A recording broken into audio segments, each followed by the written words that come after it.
astronauti atrada planētu, kurā nebija dzīvības. Ne vēja, ne ūdens, ne skaņas, tikai klusums, tik dziļš, ka šķita, tas klausās.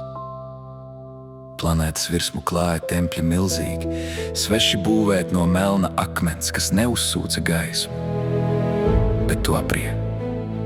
Katrs templis bija citāds, bet visos bija viena.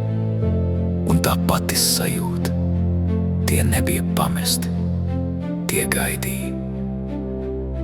Ekspedīcija nolaidās pie lielākā no tiem.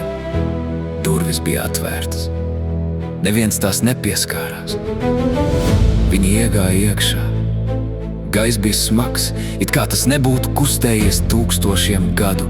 Soļi neatbalsojās. Skaņa šeit nepiederēja. Tempļa centrā bija zāle, augsta, bezgalīga.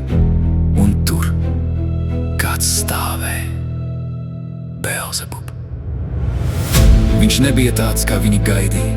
Nebija ragu, nebija uguns, tikai figūra, gandrīz cilvēks ar skatienu, kas nebija vērsts uz viņiem.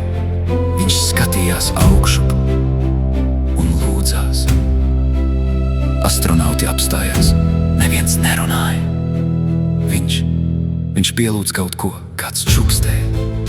Tad viens no viņiem pacēla galvu, griesti kustējās. Sākumā lēni, tad skaidrāk. Ne kā dzīva būtne, bet kā doma, kas mēģina kļūt par formu. Tā nebija miesa, tā nebija ēna, tā bija klātbūtne. Un tā skatījās. Ne uz viņiem, caur viņiem. Kāds mēģināja pateikt vārdu nosaukto, bet skaņa salūz vēl pirms tā dzima, it kā pats valodas pamats atteiktos. Azatot, Beelzebubs nometās ceļos. Tas nav valdnieks, saprata viens no astronautiem.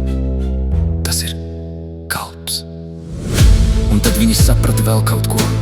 Šī planēta nebija tukša. Tā bija svētnīca. Ne cilvēkiem, ne dieviem, bet kaut kam, kas pastāvēja pirms abiem. Griesti kustējās ātrāk. Telpa sāka elpot. Viens no astronautiem krita, turēdams galvu. Viņš redzēja pārāk daudz. Ne attēlus, ne formas, bet patiesību, kas nebija domāts saprašanai. Beelzebubs pagrieza galvu. Pirmo reizi viņš paskatījās uz viņiem, un viņa acīs nebija dusmu, tikai brīdinājums. Jūs nedrīkstējāt šeit nākt. Viņš teica, balss bija klusa, bet tā skanēja visur. Šī vieta nav radīta skatieniem. Kas tas ir? Viens no astronautiem izspieda.